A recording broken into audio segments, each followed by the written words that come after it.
To understand the weapons, we first need to understand the war tactics of each side. The Nazis used the tactic of blitzkrieg, or lightning warfare. This used quick and unsuspected attacks, as well as many tanks. They also used structural defense, where they would build bunkers with heavy machine guns to hold down land. The Allies had to be prepared for blitzkrieg. The Allies also used many amphibious and paratrooper invasions, such as D-Day. The weapons needed to be light enough and mobile enough to use in these invasions. This video goes over 5 different types of weapons: the rifle, submachine gun, machine gun, pistol, and anti-tank weapon. A rifle is accurate from long range and has a slow rate of fire. A submachine gun has a high rate of fire, but is not very accurate from long range. A machine gun is very big and is not very mobile, but has a very high rate of fire. A pistol is a smaller weapon that can be used for close quarters combat or just a backup weapon. An anti-tank weapon is a launched explosive designed to take out tanks. The Karabiner 98K was the standard rifle of the Nazis in World War II. The Karabiner was accurate, but was bolt action. This means it took a long time to reload in between shots. For this reason, many soldiers use semi-automatic weapons, which can fire quicker. An example of a semi-automatic rifle is the M1 Garand, used by the Americans. The M1 Garand was the first semi-automatic rifle ever used in war. This rifle could shoot 8 bullets at a time without reloading, which meant the difference between life and death for a soldier. The M1 Carbine is a lighter version of the M1 Garand. Its compact size made it perfect for paratroopers and amphibious troops. Because of the Nazis' blitzkrieg tactics, they frequently surprise attacked soldiers not on the front lines.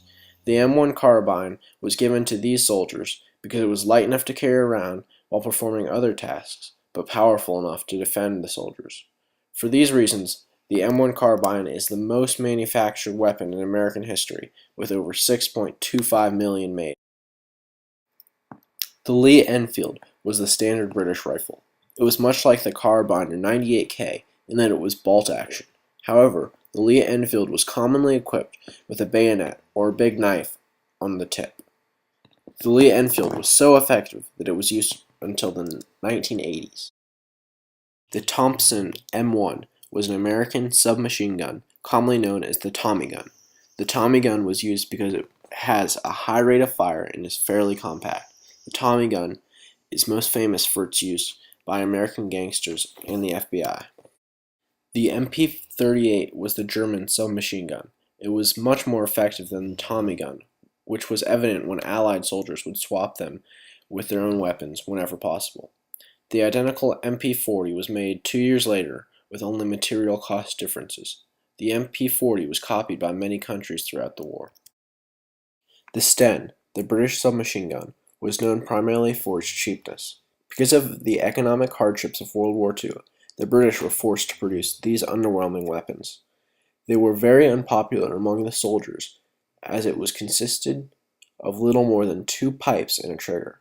However, the Sten performed decently in guerrilla combat because of its sleek design. Because of its cheap cost, over 4.5 million Stens were manufactured during World War II, which allowed the British to mobilize more troops and help prevent a Nazi invasion of England. The SG-44 is arguably the most influential gun in all of history. The first assault rifle, this German gun combined the long-range accuracy of a rifle with the quick fire of a submachine gun. The SG-44 inspired the AK-47, the most popular gun worldwide. Today, every soldier, besides snipers, carries a version of the SG-44. The SG-44 quickly replaced all rifles and submachine guns of the Nazis. Unfortunately for the Germans, it was invented near the end of the war in 1944. Had it been invented earlier, the war could have turned out much differently. The MG-34, issued by the Germans in 1934, was the first effective and general-purpose machine gun. This gun could fire over 900 bullets in 1 minute. Although it was not at all mobile, it was effective in the Germans' structural defense tactic. The Germans would strategically build bunkers around machine guns and fire into valleys or lowlands, such as the beaches of Normandy. 8 years later, an improved version was issued, the MG42. It could fire 1,800 bullets in 1 minute, or twice the speed of the MG34. It was also lighter and half the cost to build.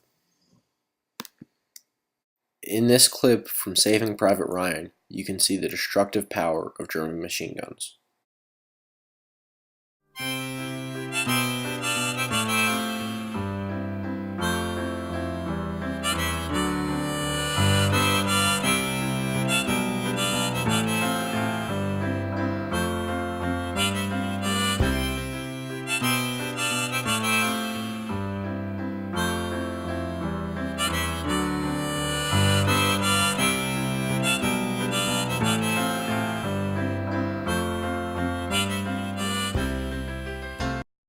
The Bren was the British machine gun.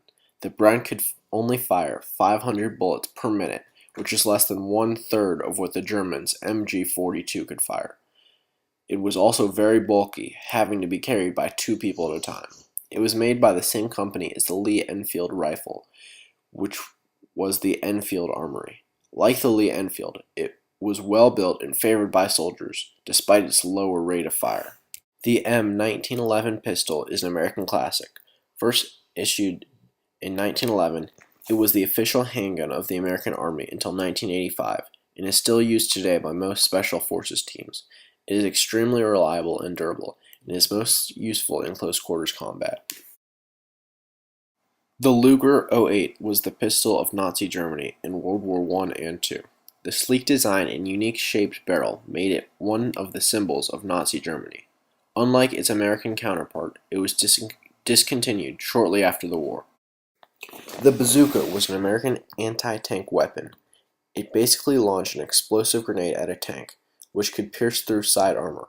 This weapon was so effective that it was immediately copied by the Germans. The only drawback was that the smoke from the blast could give away the shooter's position to the enemy. The PIAT, which stands for Projectory Infantry Anti-Tank, was a British anti-tank explosive similar to the bazooka, only much stronger. The PIAT was used effectively in the Italian invasion starting in 1943. Other unique weapons of World War II included kamikaze dogs, the flamethrower, and doodlebugs. Kamikaze dogs were used by the Russians. The Russians would train the dogs to run towards German tanks when they were instructed to. They then strapped bombs to the dogs and sent them on suicide missions. This was a very cruel but effective process. Another weapon was doodlebugs. These were German mines that looked like mini tanks. Although they were not very effective, it was a big step in the field of robotics. The last weapon is the flamethrower, which will be demonstrated in a short video.